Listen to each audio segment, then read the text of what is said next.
banni du mariage de ma sœur si je ne m'excusais pas, j'ai vu son sourire suffisant. Elle n'est rien sans nous. J'ai coupé toute aide financière, tout soutien. Le jour d'après, mon téléphone était inondé. 44 appels en absence. La nuit où ma mère a appelé, je pensais qu'elle voulait me rappeler quelque chose à propos des fleurs ou du plan de table. Au lieu de cela, par-dessus le bruit des verres qui trinquaient de la musique, ces mots m'ont transpercé, « Chloé, tu es bannie du mariage de ta sœur. À moins que tu ne t'excuses. » J'étais assise dans mon appartement de Montmartre, le téléphone collé à l'oreille, entendant toute ma famille rire sans moi. Je m'appelle Chloé Martin, j'ai 29 ans, je suis analyste de données à Paris et pendant des années, j'ai payé leurs factures d'hôpital, leurs hypothèques, même le loyer de ma sœur. Je l'ai fait discrètement, espérant qu'un jour ils me verraient. Mais à ce moment-là, j'ai réalisé que je n'étais pas leur fille ou leur sœur. J'étais juste le portefeuille qu'ils pouvaient jeter. J'étais assise dans mon appartement à Montmartre, le petit 2 pièces que j'avais loué depuis que j'avais commencé à travailler dans le centre, quand le téléphone a sonné. Dehors, le ciel de fin octobre était déjà sombre, le bourdonnement du trafic en bas étouffé par le vent parisien constant. Je venais de m'installer sur le canapé avec un reste de salade du frigo, essayant de me détendre après une autre longue journée chez Logistique Horizon, où les feuilles de calcul et les numéros de fret semblaient avaler mes heures. L'écran s'est allumé avec le nom de ma mère. Une seconde, j'ai hésité. Les appels de maman annonçaient rarement de bonnes nouvelles, mais j'ai quand même glissé pour répondre. « Chloé » dit-elle. Sa voix n'était pas chaleureuse. Elle était sèche, plus froide que le vent qui secouait les fenêtres. « Salut maman » ai-je essayé, forçant ma voix à paraître légère. « Tout va bien ?» Il y eut une pause. Je pouvais entendre des verres qui trinquent, des rires, le flot de voix quelque part derrière elle. Les bruits d'une fête. « Tu ne viens pas au mariage de Sophie » dit-elle, d'un ton plat, final. « Pas à moins que tu ne t'excuses auprès d'elle d'abord. » Je me suis figé, la fourchette glissant de ma main et cliquetant contre l'assiette. « Quoi ? Tu m'as entendu » continua-t-elle, le ton vif. « Tu l'as embarrassée à son anniversaire en août. Tu l'as fait passer pour une idiote devant tout le monde. Tant que tu n'auras pas réparé ça, tu es banni du mariage. » Je pouvais encore entendre les rires de son côté, la musique joyeuse, peut-être même la voix de Sophie s'élevant au-dessus des autres. Je ne voulais pas l'embarrasser, dis-je rapidement, la gorge serrée. C'est juste que... Je ne pouvais pas continuer à faire comme si tout allait bien alors qu'elle se noyait sous les dettes et que c'était moi qui la couvrais, encore et encore. J'ai dérapé, maman. Je ne...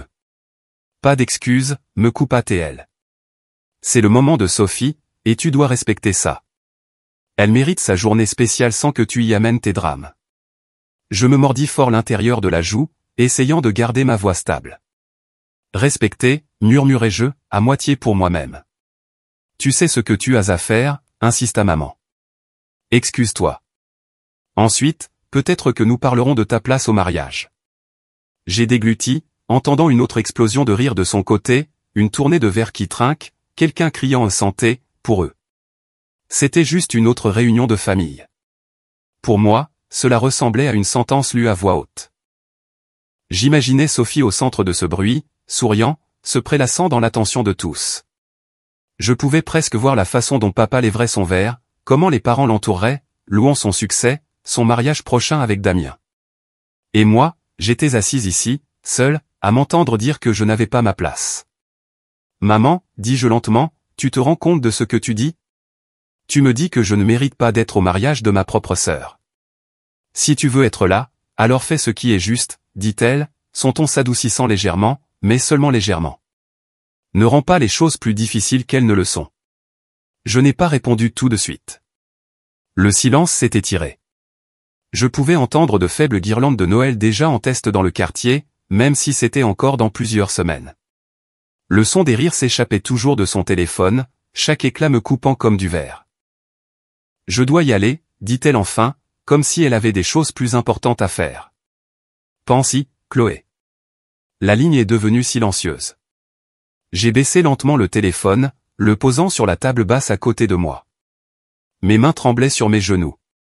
Je fixais l'écran de télévision vide, mon reflet pâle dans la vitre, l'air fatigué et petit.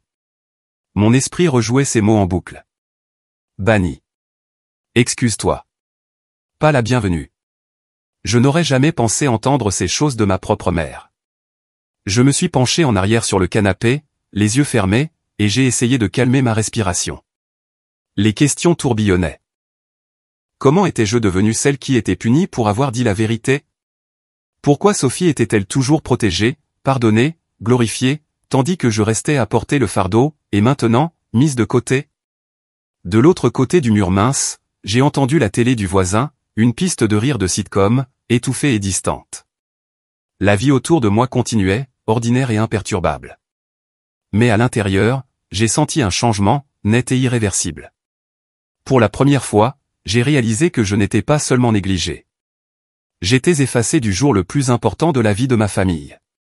Je suis restée assise là, immobile et silencieuse, le bourdonnement du chauffage remplissant la pièce, et j'ai compris. Peu importe ce que j'avais donné, peu importe combien je m'étais sacrifié, à leurs yeux, je ne valais que le prix de mes excuses. Et peut-être même pas ça. Quand j'étais enfant, j'ai vite appris que dans notre famille, il y avait une étoile, et ce n'était pas moi. Je me souviens encore de la fin du CM2, le gymnase de l'école bourdonnant de parents et d'enseignants remettant des prix. Sophie, de 2 ans mon aînée, venait de terminer l'école primaire.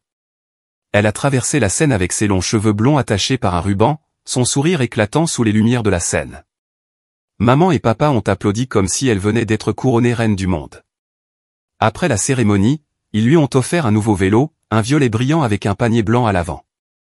Je me tenais à côté d'eux, tenant le bouquet de fleurs fanées que j'avais fait avec les pissenlits devant notre maison, attendant que quelqu'un regarde dans ma direction. Papa m'a ébouriffé les cheveux une fois, a marmonné au bon travail aussi, gamine, puis s'est retourné aussitôt pour aider Sophie à monter sur son vélo pour les photos. Les étés avaient leur propre rythme de favoritisme. Sophie était toujours inscrite en colonie de vacances en Bretagne. Des semaines de canoë et d'équitation.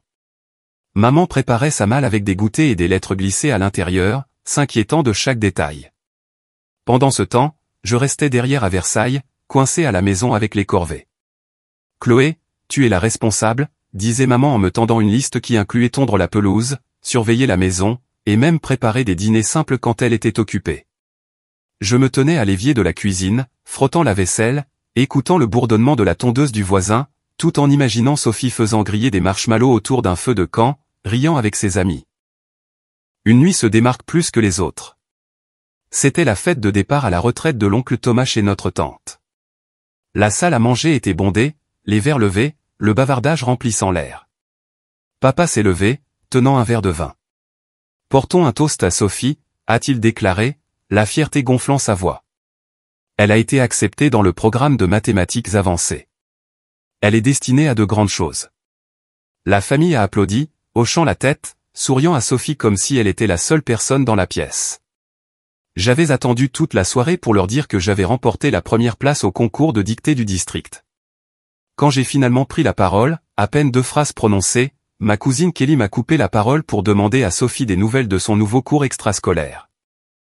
La conversation a changé instantanément, me laissant au milieu de ma phrase, retenant mon souffle alors que mes joues brûlaient. Ma nouvelle s'est dissoute dans le cliquetis des verres et une autre salve d'éloges pour ma sœur.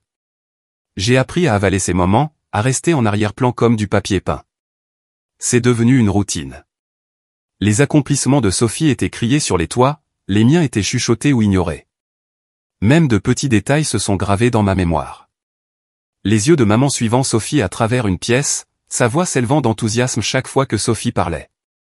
Mais quand j'essayais de partager quelque chose, n'importe quoi, son regard glissait au-delà de moi comme si je n'avais pas ouvert la bouche. Enfant, je n'avais pas les mots pour ça, mais je sentais le poids de l'invisibilité. Je restais allongé dans mon lit la nuit, fixant les étoiles phosphorescentes collées à mon plafond, chuchotant les mots que j'avais mémorisés, serrant le ruban que j'avais gagné. J'imaginais un monde où quelqu'un me regardait de la même manière que mes parents regardaient Sophie. Au lycée, j'ai arrêté d'attendre leur attention. Sophie avait des matchs de volley-ball, des compétitions de cheerleading, des débats où papa portait son costume et maman brandissait un caméscope. Mes projets de foire scientifique, mes solos de chorale allaient et venaient avec à peine un signe de tête. Je quittais la scène en balayant la foule du regard à la recherche de leur visage, pour les voir tourner vers Sophie, lui arrangeant les cheveux pour une autre photo. À 16 ans, je suis rentré d'une cérémonie de remise des prix avec un certificat sous le bras. maman était occupée à repasser la robe de bal de Sophie dans la salle à manger. J'ai brandi le papier, mais elle a seulement souri poliment avant de dire « Ma chérie, mets ça sur le frigo. Nous devons nous concentrer sur la retouche de la robe de Sophie avant samedi. » J'ai pressé l'aimant contre le papier en silence, le regardant disparaître sous des couches de brochures universitaires et d'invitations de Sophie. Le souvenir qui me pique encore le plus est venu plus tard, cet été-là. J'ai surpris maman en train de parler à un voisin sur le porche. Sophie est notre fierté et notre joie. Elle est si talentueuse, si pleine de promesses. Chloé est douce, bien sûr, mais Sophie. Elle est spéciale. Je me suis figé dans le couloir, les mots me brûlant. Douce. C'était mon rôle. Douce et fiable. Pas brillante, pas éblouissante, pas inoubliable. J'ai grandi entouré de bruit, d'applaudissements, de félicitations, d'éloges constants, mais ce n'était jamais pour moi. Chaque accomplissement négligé creusait un peu plus profondément, m'apprenant à rester silencieuse, à jouer le rôle de la figure de fond fiable. Assise dans mon appartement des années plus tard, entendant la voix de maman me bannir du mariage de Sophie, ces moments d'enfance sont revenus en détail. Ce n'étaient pas des affronts isolés, c'était un schéma, une vie entière à être mise de côté. J'ai alors réalisé que je n'avais pas seulement été oublié, j'avais été entraîné pendant des décennies à croire que ma place était toujours au bord du cadre, jamais au centre. Et au fond de moi, cette croyance s'était installée comme une pierre. Je n'étais rien de plus qu'une ombre à côté de la lumière de ma sœur. Cette nuit-là, je suis resté allongé dans mon lit, fixant le ventilateur de plafond qui tournait lentement, les bruits de la ville s'infiltrant par la fenêtre entr'ouverte. J'ai pensé à la fille serrant son ruban de concours dans le noir, priant pour que les yeux de ses parents la trouvent. Quelque part en cours de route, elle avait appris la vérité, l'attention ne viendrait pas. Et la blessure qu'elle portait n'était plus une égratignure, c'était une cicatrice. Je me suis tourné sur le côté, j'ai tiré la couverture sur mon épaule et j'ai fermé les yeux, laissant les souvenirs se fondre dans le bourdonnement régulier de la ville à l'extérieur. La cicatrice était toujours là, pulsant faiblement, mais maintenant je comprenais exactement où elle avait commencé. Après l'université, j'ai arrêté d'attendre que quelqu'un d'autre me rattrape si je tombais. J'ai fait des doubles services dans un café du campus pendant ma dernière année à la Sorbonne juste pour suivre les frais de scolarité et mes prêts étudiants. Au moment où j'ai obtenu mon diplôme, j'étais déjà habitué à me débrouiller seul, à compter chaque euro, à manger des plats à emporter bon marché quand j'étais trop épuisé pour cuisiner. Il n'y avait jamais d'extra, mais d'une manière ou d'une autre, quand la famille avait besoin de moi, je trouvais toujours un moyen de rassembler quelque chose. Au printemps 2019, papa a eu une crise cardiaque. J'étais de nuit chez Logistique Horizon, faisant des heures supplémentaires, quand mon téléphone a sonné. La voix de maman était rauque, retenant à peine ses sanglots. Ton père. Ils l'admettent pour une opération. L'assurance ne couvrira pas tout, Chloé. Qu'est-ce qu'on va faire? Le chiffre est tombé quelques jours plus tard, 14 000 euros. L'assurance en couvrirait environ la moitié. Cela laissait 7 000 euros suspendus au-dessus de leur tête comme un nuage d'orage. Je me souviens d'avoir regardé mon application bancaire, sachant exactement quel était mon solde, un peu plus de 8 000 euros, économisé après des années à me dire non. J'ai viré l'argent le soir même, assise à la lueur de ma lampe de bureau, mes mains tremblant en tapant les chiffres. Personne ne m'a demandé combien de temps il m'avait fallu pour économiser autant. Personne ne m'a demandé à quoi je l'aurais utilisé. Maman a juste murmuré « Dieu merci ». Merci, et a raccroché pour retourner à l'hôpital. Je suis resté assise là, dans mon appartement vide, le bourdonnement du réfrigérateur en arrière-plan, me sentant vide. Je me suis dit que c'était ce que la famille faisait. On prend les devants, on se sacrifie. Ce sacrifice ne s'est pas arrêté là.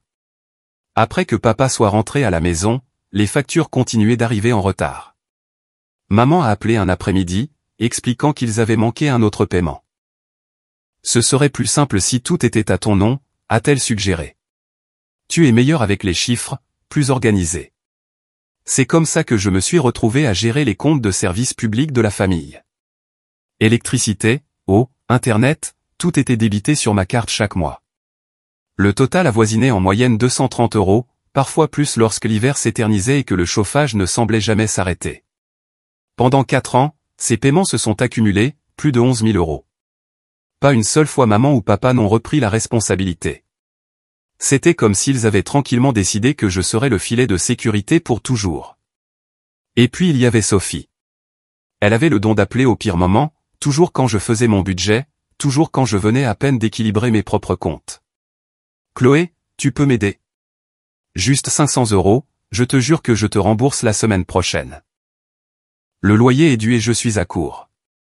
La première fois, j'ai viré l'argent, m'accrochant à l'espoir qu'elle tiendrait parole.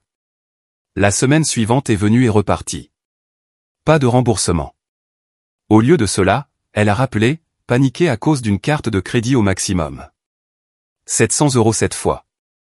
Tu es la seule à qui je peux demander, a-t-elle dit, la voix tremblante, mais son fil Instagram était toujours rempli de cocktails sur les toits et de manucures.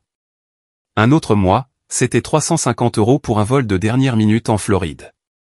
Je dois y être pour le travail, a-t-elle insisté, bien que les photos qui ont suivi montraient des plages de sable et des boissons fruitées. Chaque fois, la promesse était la même, la semaine prochaine, je te rembourse. Chaque fois, j'avalais ma frustration et je transférais l'argent. Quand je me suis enfin assise et que j'ai tout additionné, les dettes de Sophie envers moi seule s'élevaient à 16 375 €. Je me souviens clairement de cette nuit. J'étais à ma table de cuisine, des reçus et des relevés bancaires éparpillés autour de moi, une calculatrice clignotant dans la pénombre. Ma poitrine s'est serrée alors que les chiffres s'empilaient de plus en plus haut. 7 000 € pour l'opération de papa. 11 500 € pour les services publics. 16 375 € pour les urgences sans fin de Sophie. Le chiffre final m'a sauté aux yeux, 41 875 €. Je me suis penché en arrière sur ma chaise, les bords du papier me coupant les doigts. Ma respiration est devenue courte, comme si quelqu'un m'avait frappé. Près de 42 000 €. De l'argent qui aurait pu rembourser mes prêts étudiants. De l'argent qui aurait pu être un acompte sur un petit appartement. De l'argent qui aurait pu m'acheter la liberté. Au lieu de cela, il s'était évaporé en factures d'hôpital, factures d'électricité, factures de carte de crédit et escapades de ma sœur. Je voulais crier. Je voulais prendre le téléphone et exiger qu'il me voie vraiment pour les sacrifices que j'avais faits. Mais quand je l'ai imaginé, je savais exactement comment ça se passerait. Maman dirait, n'en fais pas toute une histoire, la famille s'entraide. Papa se réfugierait dans le silence. Sophie lèverait les yeux au ciel et rirait, mon Dieu, tu es tellement dramatique. Alors j'ai fermé mon ordinateur portable, empilé les papiers et suis restée assise là, dans le calme de mon appartement, mon cœur battant à tout rompre. Pour la première fois, je me suis avoué que je n'étais pas seulement généreuse. J'étais utilisée. Et le pire, c'est que personne ne semblait le remarquer ou s'en soucier. J'ai appuyé mes paumes à plat sur la table, fixant le total une dernière fois avant de glisser les papiers dans un dossier. Mes mains tremblaient en le rangeant, comme si le cachet pouvait atténuer la douleur. Mais le chiffre brûlait dans mon esprit. 41 875 €. C'était le prix de mon silence. C'était le coût d'être invisible. Je suis restée assise là pendant longtemps, écoutant le bourdonnement du chauffage, jusqu'à ce que finalement j'éteigne la lumière et laisse le dossier sur la table. Il était toujours là le lendemain matin, attendant comme une blessure qui n'avait pas commencé à guérir. Le grand déjeuner familial d'automne de cette année-là ressemblait à une pièce de théâtre dans laquelle je n'avais aucune réplique. Je me suis garé dans l'allée de mes parents à Versailles au volant de ma vieille Honda Civic, son pot d'échappement vibrant alors que je passais en position de stationnement. La voiture avait près de 225 000 km, les sièges étaient usés, mais elle était à moi, et elle me transportait de la ville à la banlieue. Alors que je sortais avec la tarte que j'avais achetée dans une boulangerie de la rue de Rivoli, des phares ont balayé l'allée. Une Mercedes argentée s'est approchée, élégante et impeccable. Sophie au volant, avec Damien à ses côtés. Dès qu'ils sont sortis, des voix se sont élevées avec enthousiasme. « Regardez cette voiture » a sifflé un oncle.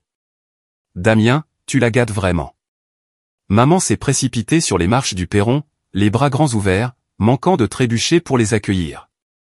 Je suis resté là, ma tarte en équilibre dans mes mains, invisible, tandis que la famille se regroupait autour de la nouvelle arrivée brillante. À l'intérieur, la table de la salle à manger s'étendait sur toute la longueur de la pièce, recouverte d'une nappe crème, des bougies vacillant au centre. Les assiettes et les couverts scintillaient sous le lustre. À une extrémité, la place de Sophie avait été décorée d'un bouquet de petites fleurs jaunes attachées au dossier de la chaise, une petite touche que maman avait dû ajouter. Ma chaise, plus loin, était nue, le coussin légèrement déchiré à la couture. Alors que nous nous installions, la conversation a tourné dans la même direction que d'habitude. Sophie, parle-nous des préparatifs du mariage. Tante Suzanne s'est penchée sur la table, ses perles captant la lumière. Où allez-vous pour la lune de miel? Avez-vous décidé des couleurs? Sophie a ri, rejetant ses cheveux en arrière. On pense à Moï. Les parents de Damien pourraient même nous aider avec les frais de l'hôtel. La table a éclaté d'admiration. Bien sûr qu'ils le feront. Vous le méritez. Moï, que c'est parfait. J'ai bu une gorgée d'eau, la gorge sèche. Je voulais mentionner la promotion que j'avais discrètement reçue le mois dernier, comment je gérais de plus gros comptes chez Logistique Horizon. Mais chaque fois que j'ouvrais la bouche, le sujet revenait au centre de table de Sophie, à la robe de Sophie, à la Mercedes de Sophie. Le dîner a été servi, dinde, farce, purée de pommes de terre.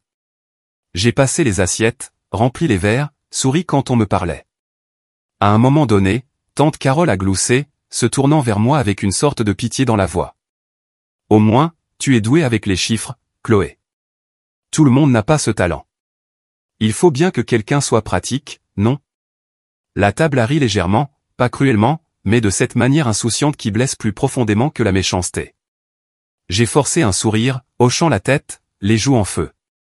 Oui, ai-je dit doucement. Il faut bien quelqu'un. J'ai mâché chaque bouchée de dinde comme si c'était de la sûre, mon regard se posant sans cesse sur les fleurs de la chaise de Sophie, jaune vif sur le bois sombre. Ma chaise aurait tout aussi bien pu être un simple marque-place, un rappel que mon rôle était fonctionnel, pas festif. Alors que la nuit avançait, Damien a raconté l'histoire de l'achat de la Mercedes, comment Sophie méritait une montée en gamme. Tout le monde lui a tapé dans le dos, papa a levé son verre, le visage rouge de fierté. À Sophie, dit-il. Notre étoile brillante. Les verres ont trinqué. Sophie rayonnait, les joues roses. J'ai fixé mon assiette, mes doigts serrant fort ma fourchette. Quelque chose dans ma poitrine s'est resserré, poussant contre mes côtes. Pendant des années, j'avais avalé les petites vexations, la façon dont mes accomplissements passaient inaperçus. Mais à ce moment-là, le poids de tout cela était trop lourd. Je voulais me lever et crier, leur rappeler que j'étais là aussi. Que j'avais sauvé la vie de papa avec 7000 € dont ils n'avaient jamais demandé d'où ils venaient. Que je payais leurs factures mois après mois pendant que Sophie paradait avec des voitures et des vacances. Au lieu de cela, je suis restée assise là, les mots coincés dans ma gorge, l'air lourd de l'odeur de dinde rôtie et de patates douces. Je me suis forcé à ravaler tout ça, à jouer mon rôle, la fille silencieuse et fiable qui tenait les comptes. Mais à l'intérieur, quelque chose a changé. Les rires autour de moi sonnaient aigus, presque cruels, résonnant dans mes oreilles.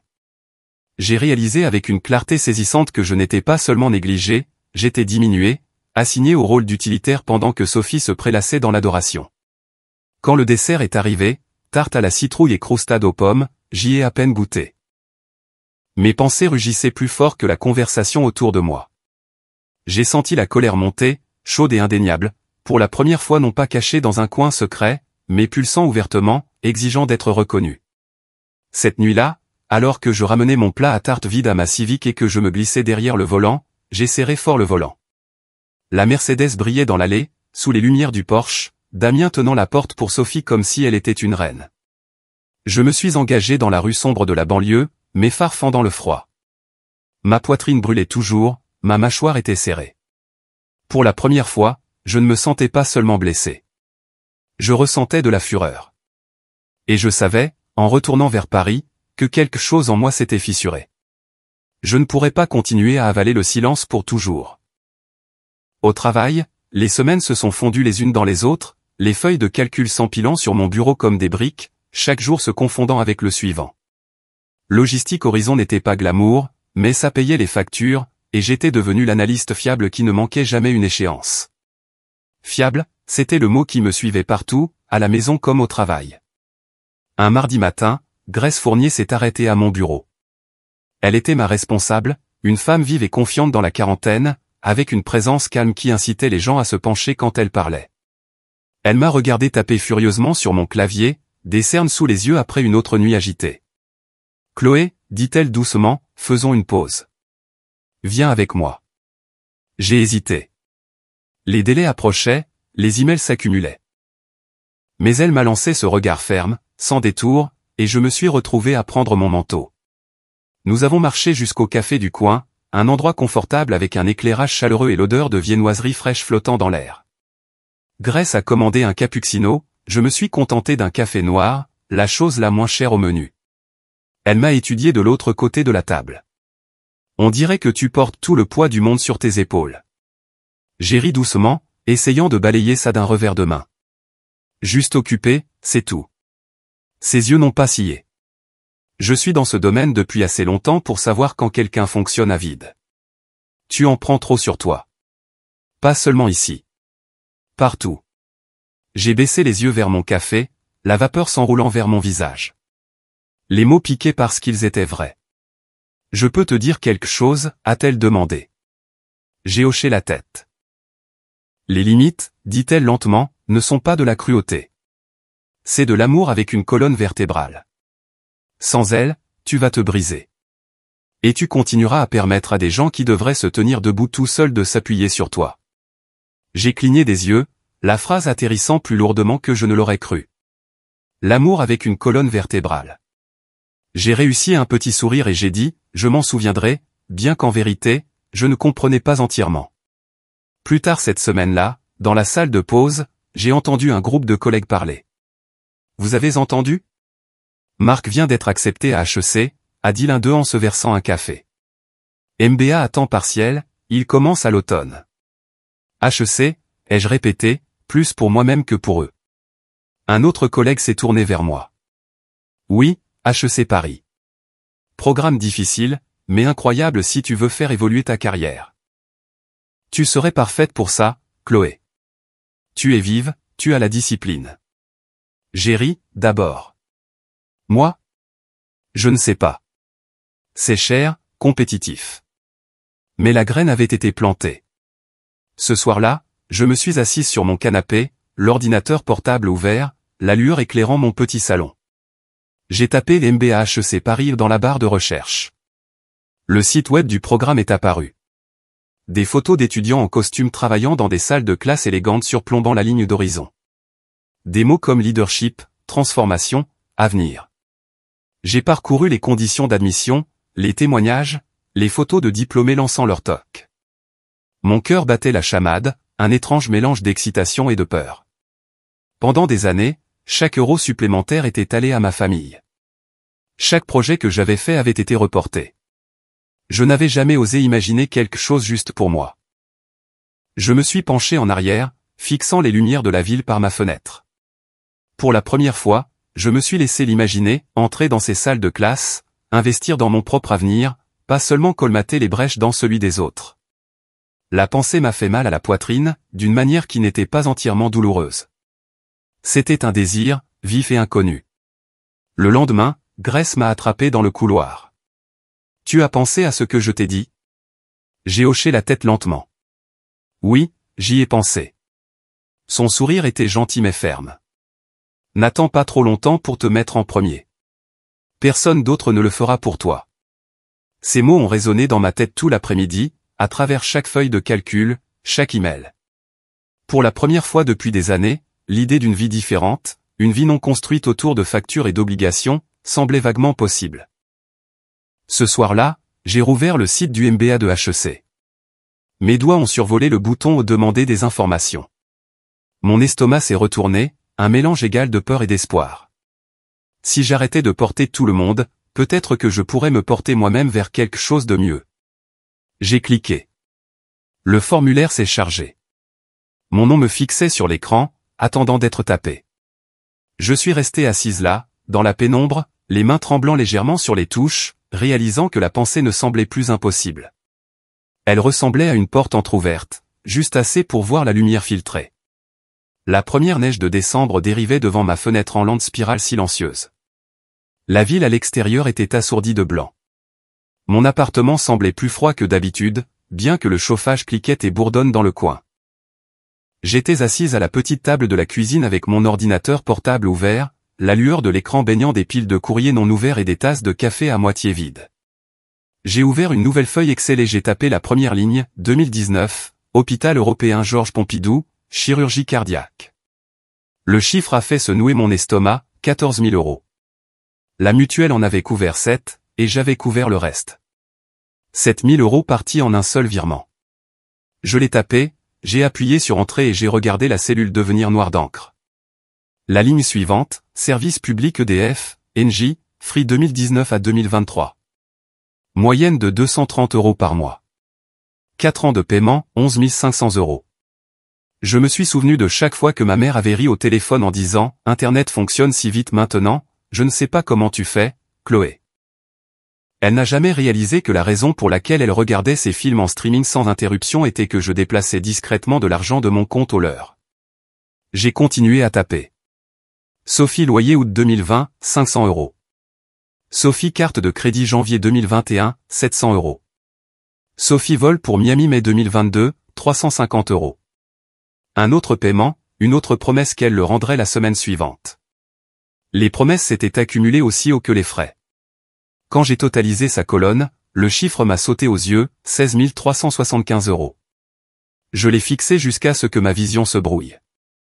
Une par une, j'ai rempli chaque cellule, regardant la feuille de calcul grandir comme un grand livre de ma vie. Chaque euro était une histoire que je n'avais jamais racontée, un sacrifice que personne n'avait remarqué. Au moment où j'ai atteint la dernière ligne, ma gorge me faisait mal, mes mains étaient froides sur le clavier. J'ai appuyé sur le bouton somme automatique, mon cœur battant à tout rompre. Le total a clignoté à l'écran, 41 875 €. Je me suis penché en arrière sur ma chaise, l'air lourd dans mes poumons. 41 875 €. De l'argent qui aurait pu être un acompte sur un petit appartement à Paris. Assez pour réduire de moitié mes prêts étudiants. Assez pour voyager, pour respirer, pour vivre. Au lieu de cela, il s'était évanoui en factures d'hôpital, factures d'électricité, factures de câbles et cocktails de Sophie au bord de la plage. Ma poitrine brûlait comme si quelqu'un avait gravé les chiffres directement dans mes côtes. J'ai fermé les yeux et laissé les souvenirs affluer. L'opération de papa, l'appel téléphonique en larmes de maman, les textos enjoués de Sophie avec des émojis cœur quand elle voulait une autre faveur. Aucun d'entre eux ne m'avait jamais demandé à quoi j'avais renoncé pour dire oui. Aucun d'entre eux n'avait même remarqué. Quand j'ai ouvert les yeux, la feuille de calcul était là, nette et impitoyable. La preuve de tout ce que j'avais porté. J'ai cliqué sur imprimer. La machine sur mon bureau s'est animée, crachant page après page. J'ai pris un surligneur jaune et l'ai traîné sur les chiffres les plus laids, 7 000, 11 500, 16 375. L'encre a légèrement bavé, brillant comme des signaux d'avertissement. La pile est devenue épaisse dans mes mains. J'ai glissé les papiers dans un classeur bleu bon marché que j'avais acheté à la papeterie. Mes doigts tremblaient en écrivant sur la couverture, en marqueur noir, ce que j'ai fait et ce que je ne ferai plus. Les mots semblaient inégaux, les lettres se penchant les unes sur les autres, mais ils étaient à moi. J'ai posé le classeur sur la table et je l'ai fixé. L'appartement était silencieux, à l'exception du faible sifflement du vent contre les vitres.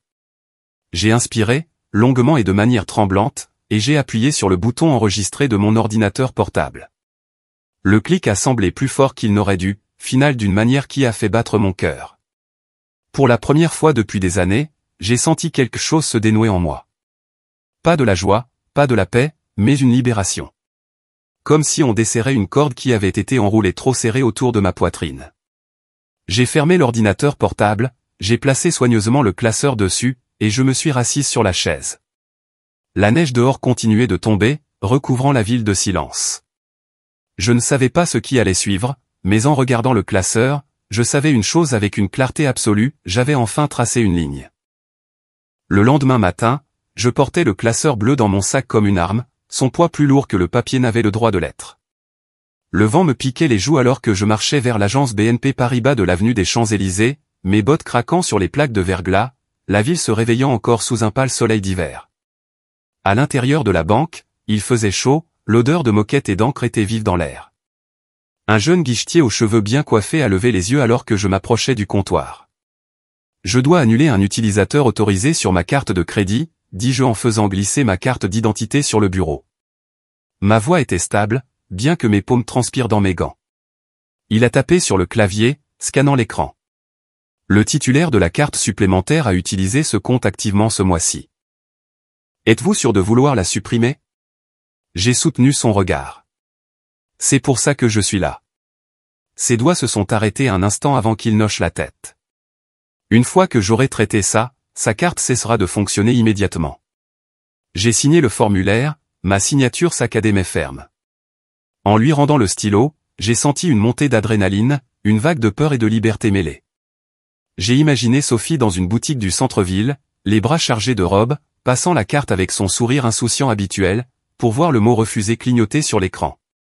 En quittant la banque, j'ai resserré mon manteau autour de moi. L'air semblait plus vif, presque purifiant. Prochain arrêt, Orange. J'avais redouté ça pendant des semaines. Notre forfait téléphonique familial était à mon nom depuis des années. 4 lignes, toutes payées automatiquement depuis mon compte. Je n'utilisais que mon propre numéro, mais maman, papa et Sophie profitaient de mon crédit.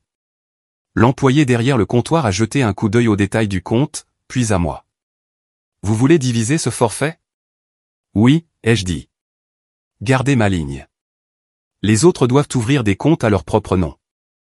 Il a haussé les sourcils. Ils devront venir pour les configurer. Vous en êtes consciente? Oui, ai-je répété en serrant la sangle de mon sac à main. Il a fallu près d'1 heure de paperasse, d'attente, de signature, de paraphe. Au moment où je suis sorti avec le bordereau de confirmation, mes mains tremblaient à nouveau, mais cette fois de soulagement. Je ne paierai plus pour des appels de groupe dont je ne faisais pas partie, des forfaits de données que je n'utilisais pas, des conversations vidéo auxquelles je n'étais pas invité. Ce soir-là, à ma table de cuisine, je me suis connecté au portail EDF. Mes doigts ont hésité une seconde, puis ont cliqué sur supprimer le moyen de paiement. L'écran s'est rafraîchi. Aucune carte enregistrée. J'ai fait de même avec Engie, avec Free. Chaque fois, un email de confirmation arrivait dans ma boîte de réception, preuve que les lignes de vie invisibles que j'avais tendues pendant des années étaient enfin coupées. Pourtant, la peur persistait. Et s'ils venaient me chercher, disaient que je les abandonnais? Et s'il y avait des conséquences légales? Le lendemain, je me suis arrêté au RH chez Logistique Horizon. J'ai formulé la question de manière décontractée, comme si je demandais au nom d'un ami. Si quelqu'un soutient financièrement des membres de sa famille, mais que tout est à son nom, est-ce légal de se retirer?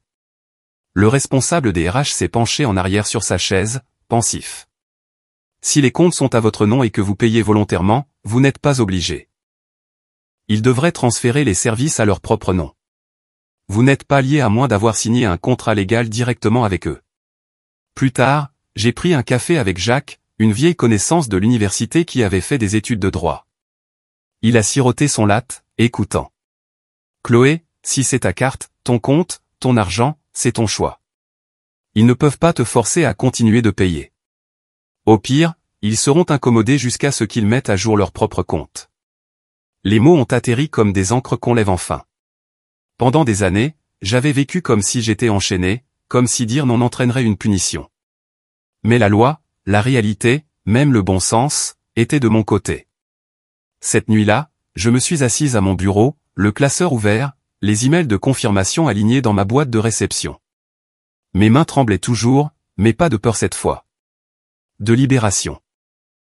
Un instant, j'ai fermé les yeux et j'ai de nouveau imaginé Sophie.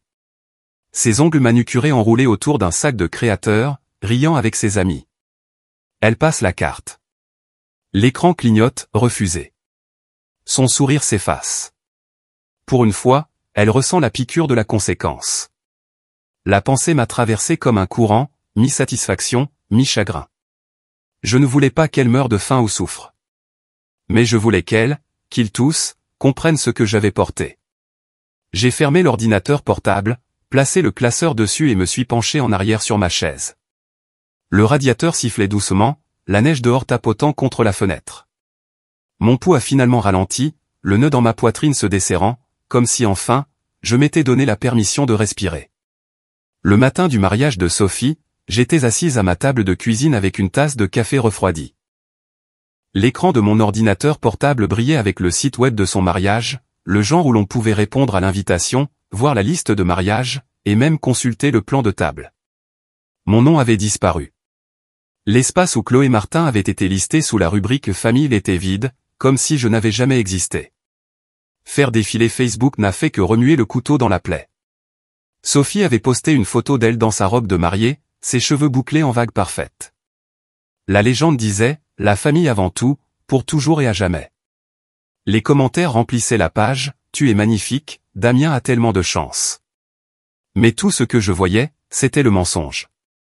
La famille avant tout, sauf si cette famille, c'était moi.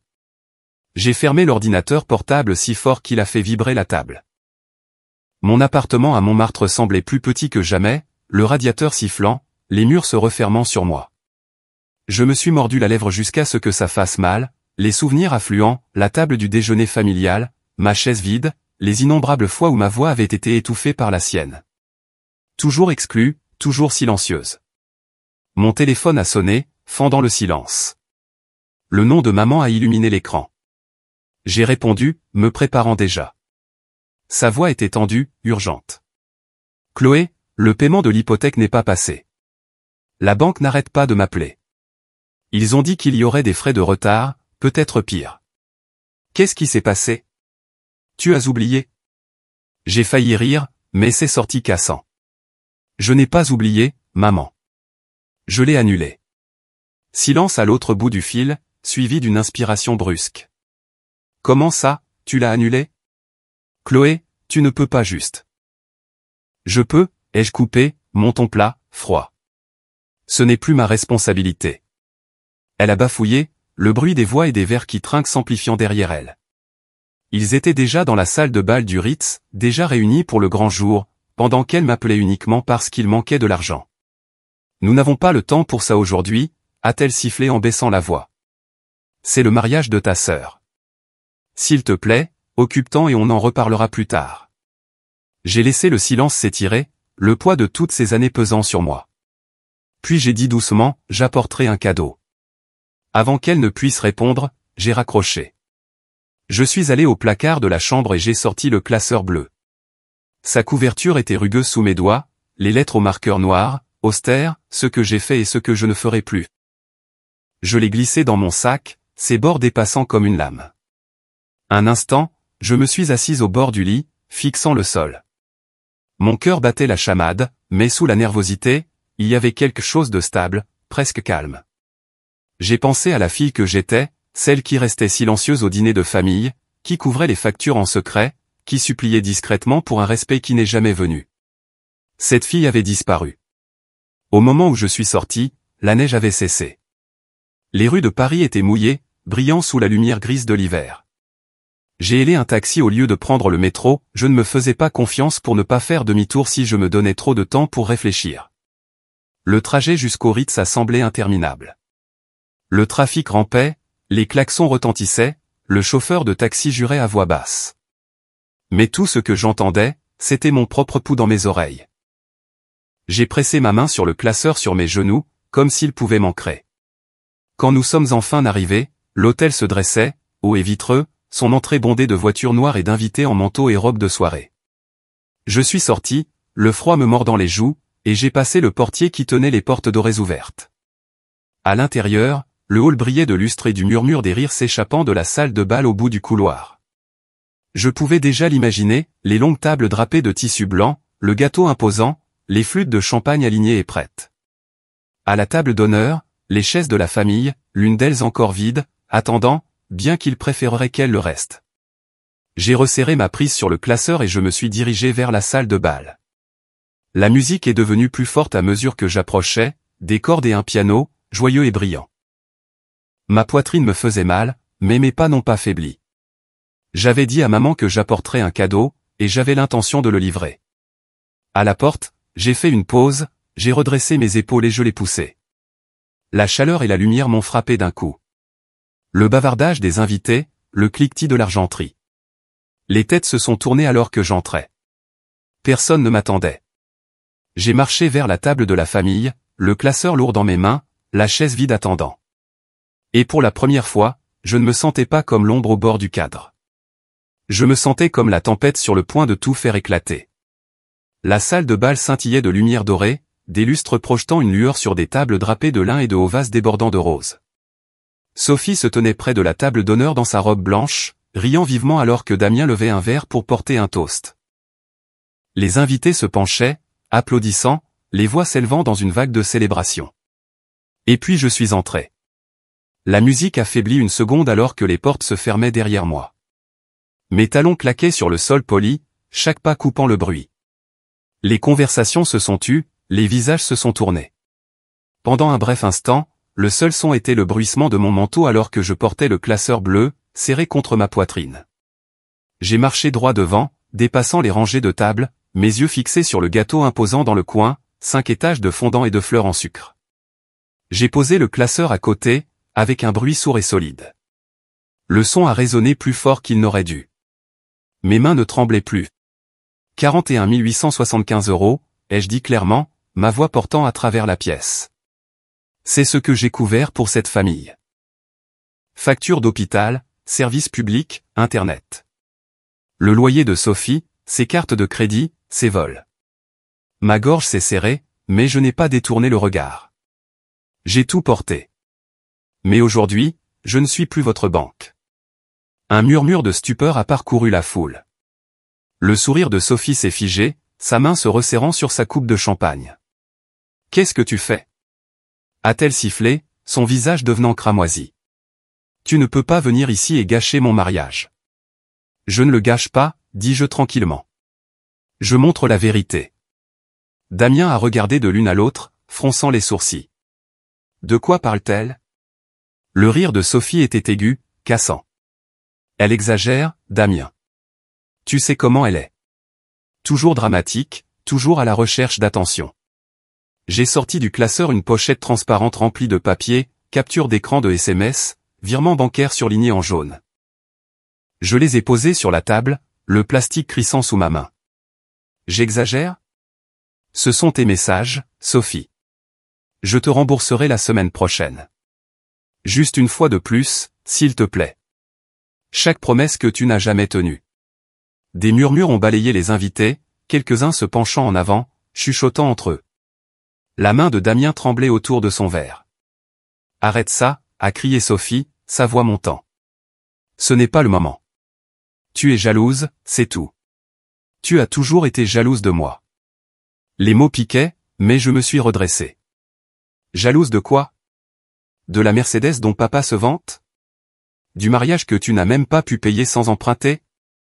J'ai été invisible dans cette famille pendant des années, et pendant tout ce temps, c'est moi qui maintenais les lumières allumées.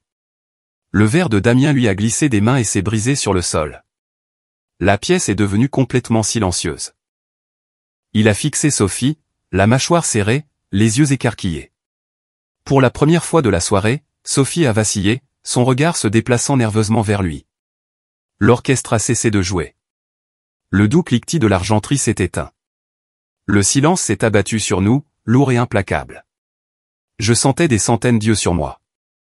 Famille, amis, étrangers, chacun retenant son souffle. Pour une fois, je n'étais pas l'ombre en arrière-plan. J'étais celle qui se tenait dans la lumière, la vérité éclatant là où personne ne pouvait l'ignorer. Sophie a ouvert la bouche pour argumenter à nouveau, mais aucun son n'est sorti. Son visage était marbré de rouge, sa prise sur son bouquet crispé. Damien n'a pas dit un mot. Il l'a juste regardé, puis les papiers sur la table, comme s'il voyait une version de sa fiancée qu'il ne connaissait pas. J'ai laissé le silence s'étirer. Mon pouls battait dans mes oreilles, mais ma voix était stable quand j'ai repris la parole. J'ai porté cette famille assez longtemps. Ce soir, je la dépose. Personne n'a bougé. Personne n'a parlé. La pièce semblait figée, prise entre la célébration et l'effondrement. Et dans le silence, je me suis tenue plus droite, ma poitrine se soulevant avec une respiration qui semblait être la première vraie que je prenais depuis des années. Le bruit du verre craquant sous les pieds a rempli le silence alors que Damien reculait de la flûte de champagne brisée. Une vague basse de murmures a traversé la salle de bal, les invités se penchant pour chuchoter, d'autres secouant la tête.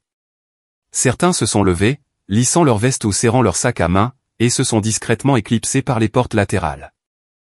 À la table d'honneur, le visage de Sophie était tordu de rage, ses joues marbrées, le mascara commençant déjà à baver au coin de ses yeux. « Tu as tout gâché » m'a-t-elle crié, la voix se brisant. « Tu te rends compte de ce que tu as fait ? C'était censé être mon jour parfait. » Ces mots ont résonné contre les murs, aigus et désespérés. Maman a porté une serviette à sa bouche, des larmes coulant, ses épaules secouées. « Chloé, comment as-tu pu amener ça ici ?» le jour de son mariage? Sa voix n'était pas forte, plus brisée que fâchée, mais la supplique a quand même frappé comme un coup. Je n'ai pas répondu. Je n'en avais pas besoin. Plus bas sur la table, tante Marguerite a repoussé sa chaise avec un grincement. Elle était plus âgée, les cheveux gris soigneusement épinglés, sa voix forte malgré le tremblement dans ses mains. Assez, dit-elle en se levant. Sans Chloé, cette maison, cette famille, se serait effondrée il y a des années. Est-ce que l'un d'entre vous réalise ce qu'elle a sacrifié pour vous? Un silence a balayé les invités à nouveau, les têtes se tournant. Les mots de Marguerite flottaient dans l'air, comme une cloche qu'on ne pouvait faire taire. Sophie s'est retournée vivement vers elle. Reste en dehors de ça, a-t-elle dit. Tu ne sais pas de quoi tu parles. Mais le mal était fait. D'autres chuchotements se sont répandus dans la pièce, cette fois teintés de quelque chose de plus lourd, le doute, la honte. Au bout de la table, papa était assis, affalé, les mains jointes entre ses genoux. Son visage semblait plus vieux que je ne l'avais jamais vu, des rides profondes creusées, ses épaules courbées comme s'il portait un poids qu'il ne pouvait déposer. Il ne m'a pas regardé, n'a regardé personne. Il fixait juste le sol, silencieux. Damien a fait un pas en arrière, s'éloignant de Sophie. Son expression était illisible, mais la distance entre eux était évidente. Il s'est retourné sans un mot et s'est dirigé vers la porte latérale, ses chaussures vernies résonnant contre le sol en marbre. La main de Sophie s'est tendue comme pour le retenir, mais elle n'a attrapé que le vide. La pièce est devenue plus bruyante de voix, de questions, de fragments de phrases lancées de part et d'autre. C'est vrai, elle a payé autant. Je n'en avais aucune idée. Certains invités ont pris leur manteau, secouant la tête en partant. Le mariage de conte de fées était devenu un spectacle, une scène pour la vérité que personne ne voulait voir. La voix de Sophie s'est élevée au-dessus de tout, brute et furieuse. Petite garce jalouse. Tu ne supportais pas de me voir heureuse, alors il fallait que tu m'entraînes dans ta chute. Maman a eu un hoquet. Quelques parents ont fixé leurs assiettes, ne voulant pas croiser mon regard. Marguerite se tenait plus droite, fusillant Sophie du regard, mais elle n'a plus parlé. J'ai senti la brûlure des mots de Sophie, mais ils ne coupaient plus comme avant. Quelque chose en moi avait changé. Je n'étais plus petite. Je n'étais plus invisible. Je me suis redressé, j'ai glissé le classeur dans mon sac et j'ai regardé la pièce une dernière fois. Des visages me fixaient, certains avec pitié, d'autres avec malaise, aucun avec l'adoration aveugle qu'il réservait autrefois à Sophie. Je n'ai pas gâché ton mariage, dis-je tranquillement, bien que le microphone sur la table ait porté mes mots plus loin que je ne l'avais prévu. J'ai juste arrêté de mentir pour toi. Le silence qui a suivi était épais, presque suffocant. La poitrine de Sophie se soulevait, son bouquet tremblant dans sa prise. Maman pleurait doucement dans sa serviette. Papa restait assis, immobile. Le tableau parfait de la fierté familiale s'était brisé en fragments. Je me suis retourné, mes talons claquant sur le sol de la salle de bal, et j'ai marché vers les portes. Le bavardage a enflé derrière moi, les voix s'élevant dans la panique, l'accusation, la confusion. Mais je n'ai pas regardé en arrière. Quand j'ai atteint l'entrée, j'ai fait une pause un instant, jetant un coup d'œil à la longue rangée de chaises familiales. La mienne était toujours vide, un espace nu parmi les fleurs et la dentelle. Puis je suis sorti dans le couloir, les lourdes portes se refermant derrière moi, scellant le chaos. L'air à l'extérieur était plus frais, plus calme. Le couloir de l'hôtel était sombre comparé à la salle scintillante que j'avais laissée derrière moi. J'ai inspiré profondément, la première respiration stable que je prenais de toute la nuit, et j'ai continué à marcher. Le lendemain du mariage, je me suis réveillé avec un téléphone qui vibrait sur ma table de nuit. La lumière pâle d'un ciel gris de Paris filtrait à travers les stores et, un instant, j'ai pensé que tout cela n'avait été qu'un rêve. Puis j'ai déverrouillé mon téléphone. Facebook, Instagram, Twitter, tous les fils d'actualité étaient remplis du mariage de Sophie. Des photos de la salle de bal, du gâteau imposant, de sa robe blanche, de la Mercedes garée à l'extérieur. Mais ce ne sont pas les images qui m'ont frappé. C'étaient les chiffres. Les j'aime étaient bien moins nombreux que prévu. Le fil de commentaires était plein de chuchotements qui n'en étaient plus. Belle robe, mais as-tu entendu ce que sa sœur a dit? L'argent de la famille ne veut pas dire ton argent, Sophie. Elle vit au crochet de Chloé depuis des années. C'est la vérité. J'ai fait défiler, l'estomac lourd, mon pouce hésitant. Ses amis, qui inondaient autrefois ses photos d'émoji cœur, restaient maintenant silencieux. Quelques-uns de mes cousins avaient même commenté, laissant des remarques directes, sans Chloé, les Martin auraient perdu la maison. J'ai fermé l'application, j'ai posé le téléphone et j'ai mis mes mains sur mon visage. Étrangement, il n'y avait pas de triomphe, pas de douceur à voir son piédestal se fissurer. Ce que je ressentais, c'était de la légèreté. Juste de la légèreté. Le silence dans mon appartement n'était plus oppressant, il était paisible. Dans l'après-midi, un collègue m'a envoyé un texto. « Chloé, as-tu vu ce qui se passe dans l'entreprise de Sophie ?» 6 juin, une capture d'écran de LinkedIn. Des discussions. Des collègues de son agence de marketing remettaient en question sa crédibilité. L'un d'eux a même laissé entendre qu'elle pourrait ne pas garder son plus gros client après ce spectacle public. J'ai fixé l'écran, expirant lentement. Les actions avaient des conséquences. Et cette fois, les conséquences n'étaient pas les miennes à assumer. Ce soir-là, j'ai ouvert mon ordinateur portable à la table de la cuisine, au même endroit où j'avais autrefois compté chaque euro que j'avais perdu. Le classeur bleu était à proximité, fermé mais présent, comme un témoin. J'ai de nouveau tapé l'MBA-HEC Paris dans la barre de recherche et j'ai ouvert le portail de candidature. Mes doigts ont survolé le clavier, mon cœur battant la chamade. La voix de Grèce a résonné dans ma tête, les limites, c'est de l'amour avec une colonne vertébrale. J'ai commencé à remplir les formulaires, ligne par ligne, le curseur clignotant comme un battement de cœur. Quand j'ai cliqué sur envoyer, un email de confirmation est arrivé dans ma boîte de réception. Ma poitrine me faisait mal, mais cette fois, avec quelque chose de plus proche de l'espoir que de la douleur. Plus tard, j'ai ouvert mon application bancaire. Pendant des années, j'avais gardé une enveloppe cachée, étiquetée urgence familiale. À l'intérieur, il y avait eu des centaines d'euros ici, parfois 1000 là, économisés pour l'inévitable appel de maman ou de Sophie. Maintenant, cette enveloppe était vide, son but terminé. J'ai transféré ce qui restait de ce compte sur un nouveau compte d'épargne. Je l'ai nommé un voyage aurore boréale. Dans les notes, j'ai tapé « Islande ». Aurore boréale. Le montant était petit, juste quelques centaines d'euros, mais il était à moi. Pour moi. Pas pour quelqu'un d'autre. En cliquant sur « Confirmer », une étrange chaleur s'est répandue en moi. Je me suis penché en arrière, fixant les lumières de la ville par la fenêtre. Pour la première fois depuis des années, le son de mon téléphone vibrant ne m'a pas fait sursauter d'effroi. Peu importait qui appelait ou ce qu'il voulait. Cet argent, ce rêve, cet avenir, c'était intouchable. J'ai éteint la lampe, ne laissant que la lueur de l'économiseur d'écran danser sur le mur. La pièce semblait plus grande, d'une manière ou d'une autre. L'air, moins lourd. J'ai joint mes paumes, j'ai inspiré profondément et je me suis permis un petit sourire. Pour la première fois, l'avenir me semblait m'appartenir. Une année a passé, et l'hiver est revenu à Paris avec la même persistance silencieuse. La neige dérivait devant la fenêtre de mon appartement de Montmartre, s'accrochant à la vitre avant de fondre en traînées d'eau. J'étais assise, recroquevillée dans mon fauteuil avec une tasse de chocolat chaud, me réchauffant les mains. Les lumières de la ville vacillaient contre le ciel sombre. Mon téléphone a vibré sur la table à côté de moi. Un long moment, je l'ai laissé sonner.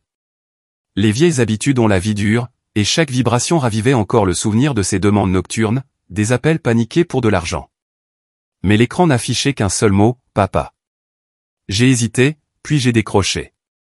Chloé. Sa voix était rauque, hésitante. C'est moi. Je suis restée silencieuse, attendant. Il y eut une pause, puis un soupir, lourd et las. Tu as sauvé cette famille plus de fois que je ne peux compter. Payer des factures que j'aurais dû gérer. Porter des fardeaux qui étaient les miens, pas les tiens. Et je ne t'ai jamais remercié. Pas une seule fois. J'ai eu tort. Les mots flottaient entre nous, fragiles et étranges, comme entendre une langue étrangère pour la première fois. Mes yeux me piquaient, et j'ai serré plus fort ma tasse contre ma poitrine. Tu n'as pas besoin d'être parfait, papa, dis-je doucement. J'ai juste besoin d'être respecté. Il s'est éclairci la gorge, l'émotion épaisse. Tu mérites ça. Plus que ça. J'espère qu'un jour, peut-être, nous pourrons réessayer. Je l'espère aussi, ai-je murmuré. Quand l'appel s'est terminé, je suis resté assise en silence, la ville bourdonnant faiblement à l'extérieur. Pendant des années, j'avais porté le poids d'être invisible, inentendu, réduite à un chiffre en arrière-plan de ma propre famille. Maintenant, même si les excuses venaient tard, elles étaient venues. Et c'était assez pour dénouer quelque chose en moi.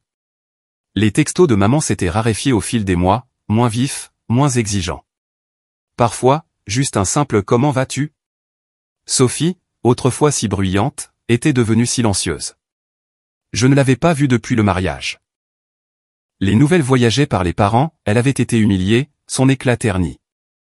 Mais pour la première fois, je ne ressentais pas le besoin de comparer ou de me mesurer à elle. Le silence suffisait. Je me suis levé et je me suis approché de la fenêtre, posant ma paume sur la vitre froide. La ligne d'horizon s'étendait devant moi, parsemée de milliers de lumières, chacune un rappel que la vie continuait, toujours brillante. Pour la première fois, je sentais que je pouvais simplement regarder, sans me sentir laissé pour compte.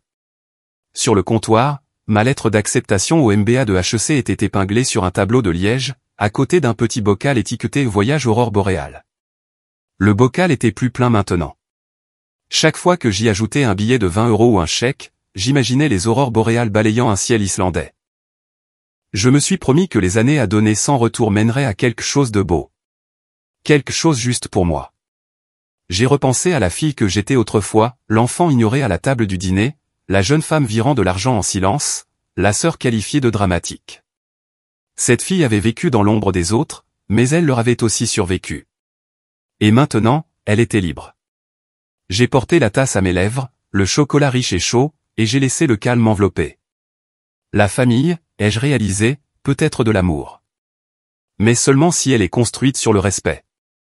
Sans cela, ce n'est rien de plus qu'une dette sans fin que vous ne rembourserez jamais. Le véritable amour ne vient pas avec une facture. Le véritable amour ne disparaît pas quand vous arrêtez de payer les factures. Le véritable amour a des limites. J'ai posé la tasse, j'ai inspiré profondément et j'ai souri faiblement.